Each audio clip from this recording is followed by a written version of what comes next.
Muito boa tarde, meu nome é César Mello, sou advogado especialista em Direito Público e deputado estadual eleito pelo Paraná. Nesse vídeo nós vamos falar sobre uma questão que se mostra urgente, que é a PEC da transição, que se trata de uma PEC que está sendo tentada aprovar pelo governo de transição, que além de nos levar para o caminho da Argentina e posteriormente ao caminho da Venezuela, gerando elevada inflação, se aprovada da forma pretendida, muito provavelmente levará à eternização da esquerda no poder. Dito isso, vamos à vinheta e seguimos com o vídeo.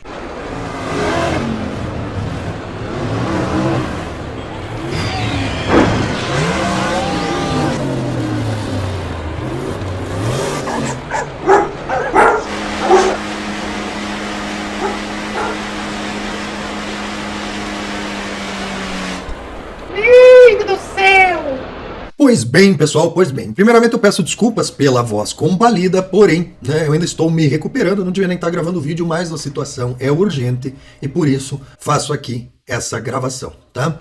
Qual é a situação urgente que se apresenta? A situação urgente, ela decorre de 3 pontos muito importantes que vêm sendo noticiados na mídia, porém não está sendo dada a devida atenção pelos interessados e eu acredito que essa falta de atenção poderá nos prejudicar fortemente no caso de outras ações que estão sendo tomadas não serem bem-sucedidas. Então, a exemplo da esquerda, que tem sempre um plano A, B, C, D, LGBTQIA+, certo? Cabe a nós também não deixar flancos abertos e batalhar em todas as frentes, certo? E uma das frentes que se mostra muito importante nesse momento é a de agir politicamente para tentar bloquear ao máximo a PEC da transição, que eu chamo de PEC do Mensalão 3.0 ou PEC da inflação, a fim de não permitir que o novo governo, não importa quem assuma, não tenha condições de gastar além do que é o previsto originalmente, pois sempre que o governo gasta além do que pode, o resultado é inflação. Não foram as coisas que ficaram caras por conta da pandemia, é o seu dinheiro que vale menos, porque há mais dinheiro circulando no mercado do que bens e serviços disponíveis para serem comprados com esse dinheiro, certo?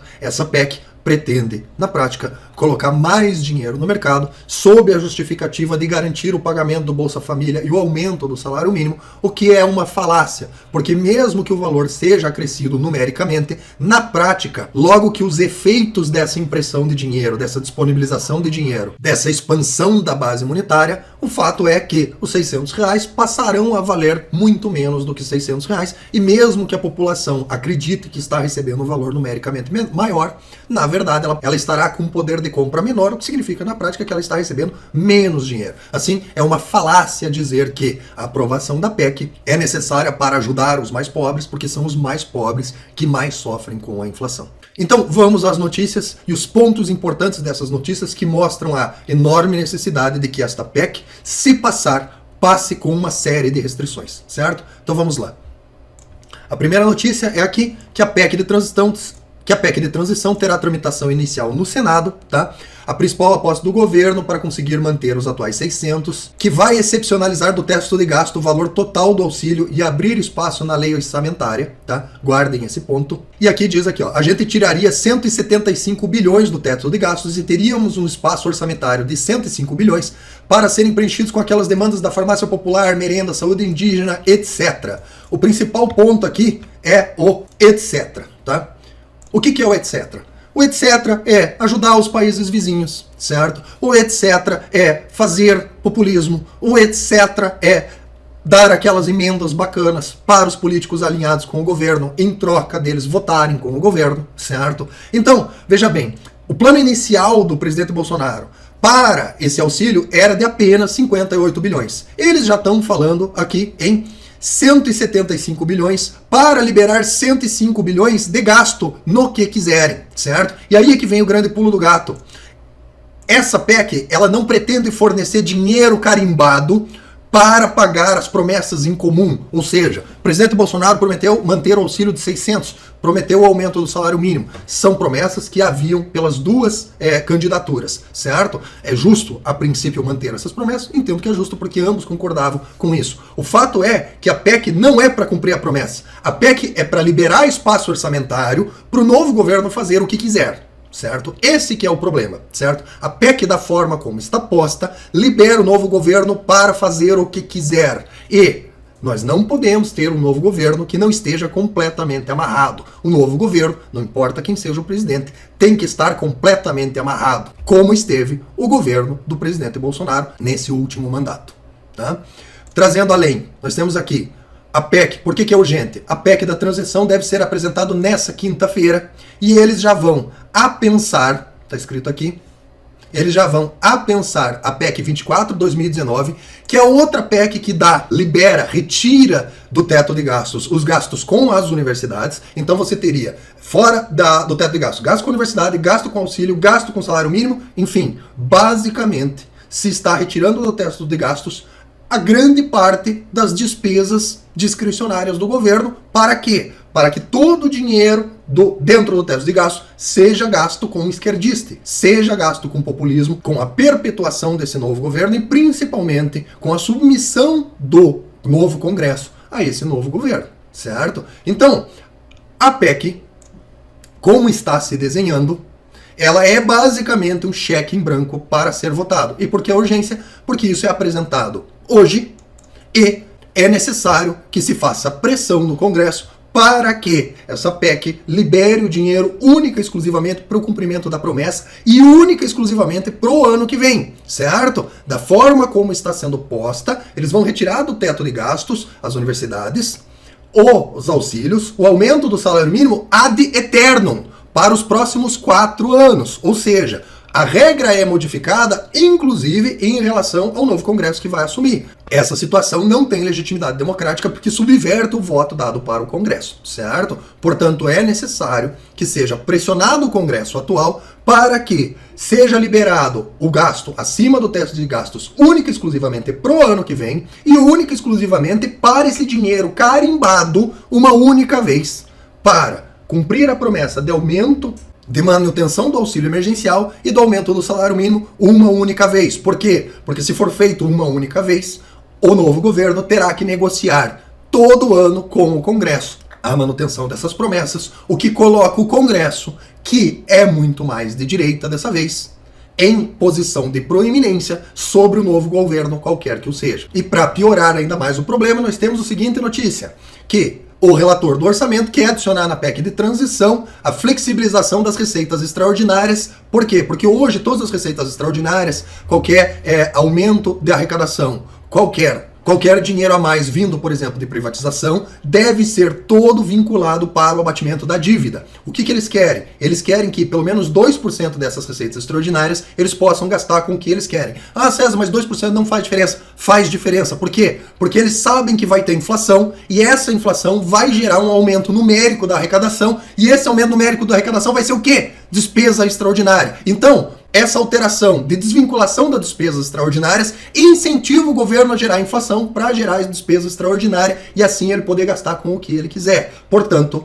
o risco dessa PEC gerar um prejuízo enorme e essa PEC ser a fonte que nos levará primeiro à Argentina e depois à Venezuela é gigantesca, mesmo que num eventual governo que não seja o governo Lula, certo? Portanto, gente, o risco dessa PEC é enorme e eu acredito e estou propondo que mesmo que você não abandone a sua posição atual, não é necessário que você abandone aquilo que você está fazendo agora. É necessário apenas que você tome providência e entre em contato com o seu congressista e peça a ele a se opor a essa PEC, permitindo apenas que essa PEC seja o dinheiro carimbado para o aumento do salário mínimo, o dinheiro carimbado para os R$600 e exclusivamente pro ano que vem.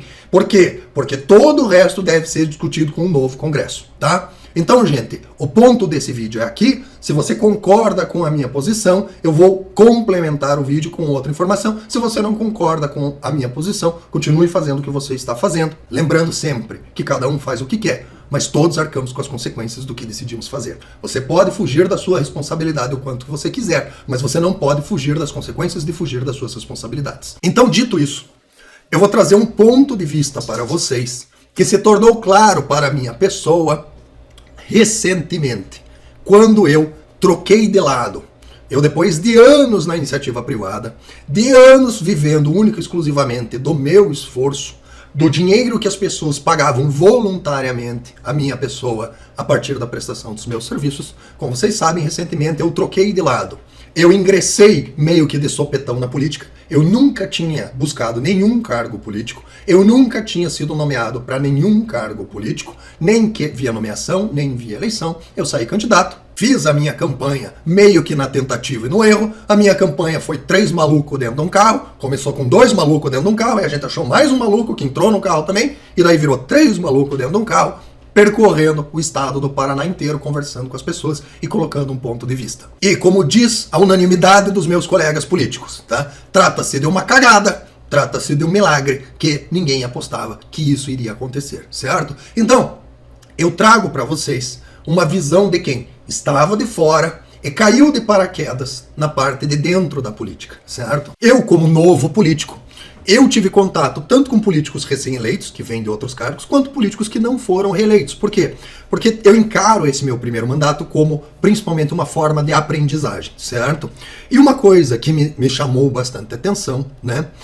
E é uma coisa que eu já imaginava antes, é o fato de que o político, ele é muito mais do que uma figura, ele é um gestor. Por quê? Porque o político, ele tem todo um gabinete e uma série de pessoas com as quais ele vai trabalhar que estão diretamente vinculadas a este mandato, certo? Então, você tem uma série de pessoas que você, quando assume o mandato, você traz para trabalhar consigo, e a maioria dessas pessoas, elas vão precisar de abdicar de coisas das vidas delas para vir trabalhar com você, tá?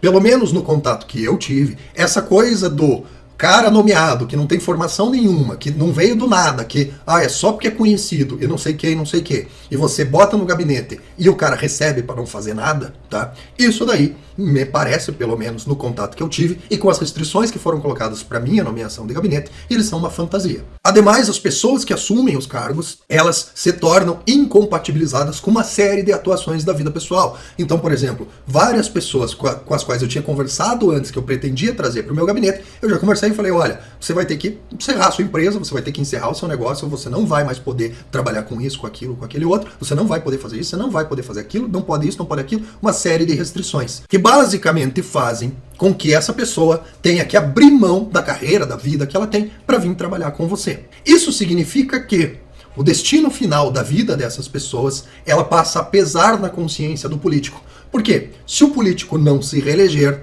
não é só ele que perde o cargo político. Ele e toda a equipe dele fica sem destino, fica sem horizonte. Portanto, você não se reeleger é equivalente a você fechar a sua empresa e mandar todos os seus funcionários embora. E isso explica por quê praticamente todos os políticos, ao iniciarem o mandato, por melhores que eles sejam, eu não estou me incluindo entre os melhores, já passam imediatamente a pensar na reeleição. E todas as pessoas que trabalham com ele passam a imediatamente pensar na reeleição. Por quê?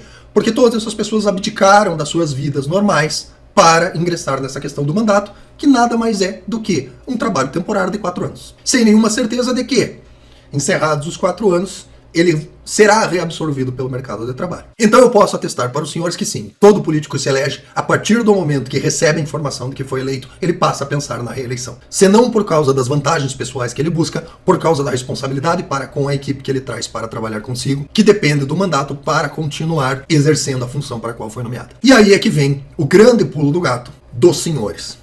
Cada um dos senhores representa um voto.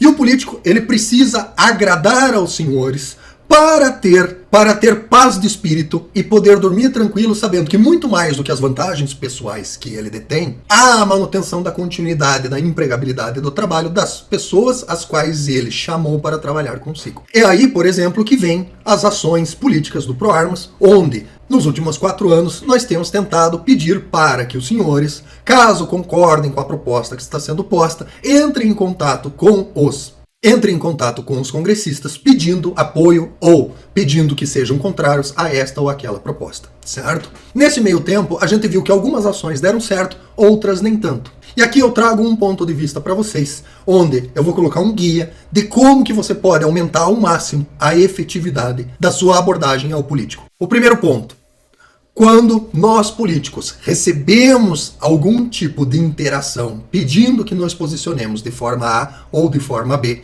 automaticamente nós analisamos o potencial eleitoral da sua reclamação. E isso é algo que eu estou contando para vocês porque efetivamente tem acontecido comigo, mesmo que de forma involuntária, certo? Então, por exemplo, vem uma pessoa e diz assim: Seu fulano, você foi eleito, você isso, aquilo, aquele outro, eu quero que você isso, eu quero que você aquilo. Primeiro ponto, nós olhamos para a pessoa e tentamos identificar se ela é um eleitor em potencial. Então, por exemplo, você tem um apelido engraçadinho e uma imagem de anime no seu perfil.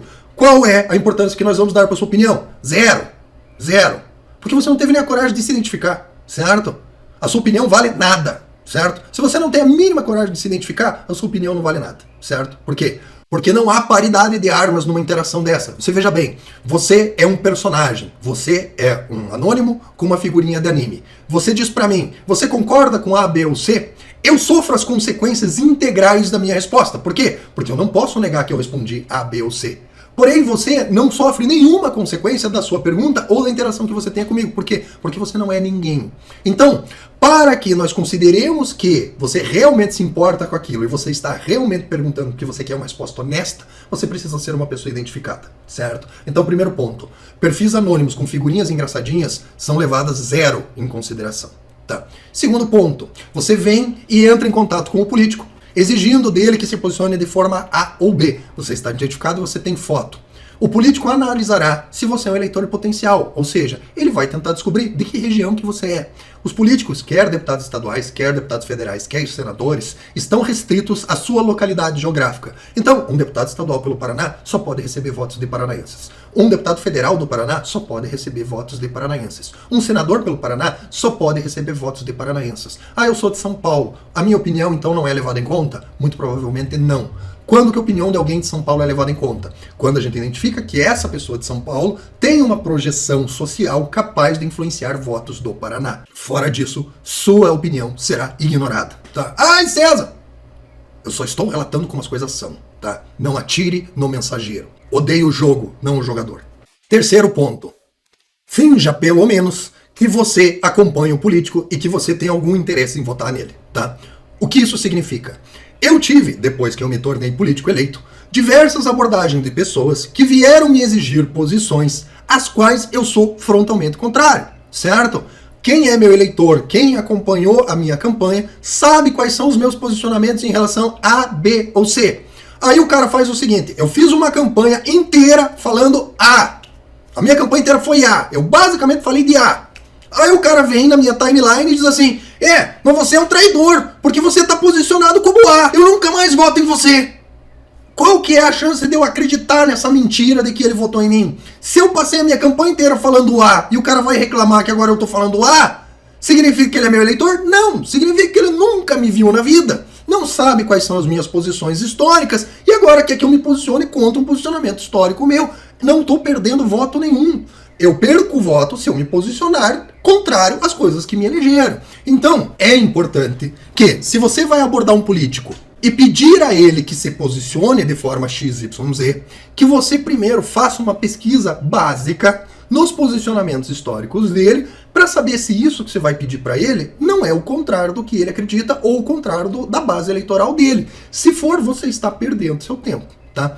Terceiro lugar, você tem que ser inteligente e fingir que você é eleitor do cara. Como é que você vai fazer isso? Dá uma olhadinha no Facebook do cara, dá uma olhadinha no Instagram dele, dá uma pesquisada na plataforma dele, tá? E vá lá e minta, engane o político, tá? Seja inteligente. O cara se elegeu falando de A. O que você vai fazer? Caro senhor político, eu votei no senhor porque eu gostei muito quando você disse que A. Só que agora, nessa posição, eu queria que você ficasse contra a PEC. O cara vai olhar e vai falar, pô, o cara abriu a conversa dizendo que votou em mim por causa de A. Pô, deu um trabalhão. Mentir pro pessoal que eu era posicionado conforme A. Pô, enganei mesmo, entendeu? Pô, agora o cara tá me pedindo pra ser contra a PEC. Acho que ia ser um voto que eu vou perder se eu for a favor da PEC. Certo? Certo? Então, gente, esse é o guia prático. Para que, de forma organizada, a gente consiga convencer os parlamentares que lá estão em votar contra essa PEC, tá? Garantindo que, se ela passar, ela passe única e exclusivamente liberando o auxílio emergencial e o aumento do salário mínimo e única e exclusivamente pro ano que vem, tá? Lembrando que essa é uma atividade que você pode fazer sem interromper nenhuma das outras, tá? Você pode fazer, inclusive do seu celular, não precisa nem ir para casa, tá? Você pode até ficar onde você está neste momento e fazer, certo? Agora, se não for feito e o seu plano A der errado, aí o próximo governante assume podendo imprimir dinheiro como quiser, gerar inflação do jeito que quiser, e daí não adianta reclamar que ele tem dinheiro para comprar o Congresso e fazer um mensalão 3.0, certo? Então, gente, para esse vídeo é isso. Peço que curtam, compartilhem, se inscrevam no canal. Até o próximo vídeo. Peço desculpas mais uma vez pela minha voz, mas se tornou necessário gravar esse vídeo mesmo numa condição audiofonóloga desfavorável, tá? Então fica aí a minha proposta para a gente tentar solucionar um dos muitos problemas que temos à frente. É isso. Até o próximo vídeo.